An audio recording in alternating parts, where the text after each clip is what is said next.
অনেকেই বলে আপু সিঙ্গার মেশিন দিয়ে কি ওভারলক করা সম্ভব? তো তাদের জন্য এই ভিডিওটি সম্পূর্ণ দেখলে আপনারা বুঝতে পারবেন সম্ভব কি সম্ভব না। তো হচ্ছে আমি মেশিনের সি ডিজাইনটা সিলেক্ট করে নেব। এখান থেকে আমি সি মোডে রাখবো। আর এটা হচ্ছে আপনাদের সেলাইয়ের উপরে ডিপেন্ড করে কতটুকু লম্বা চওড়া রাখবেন। তো আমি 2-এই রাখলাম, আর এখান থেকে হচ্ছে 2-এ রাখবো। এবার আমি একটা জর্জেট সালোয়ার নিয়েছি, ওটাকে আমি ইন্টারলক করব।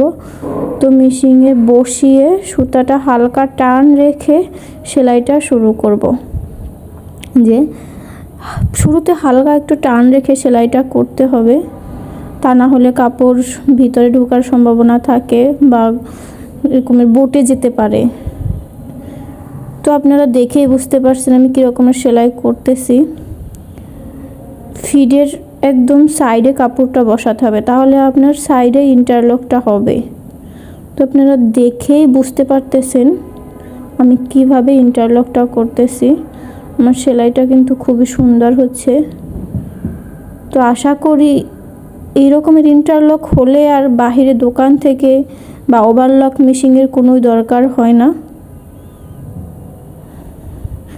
একটা সিঙ্গার মেশিন থাকলে সব সেলাই করা যায়, আমার মনে হয় এটাই। তো যারা জানেন না তাদের জন্য এই ভিডিওটি।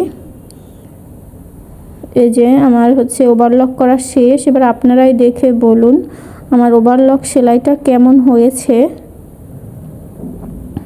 যে এখান থেকে আর সুতা বের হওয়ার কোনো সম্ভাবনাই নেই।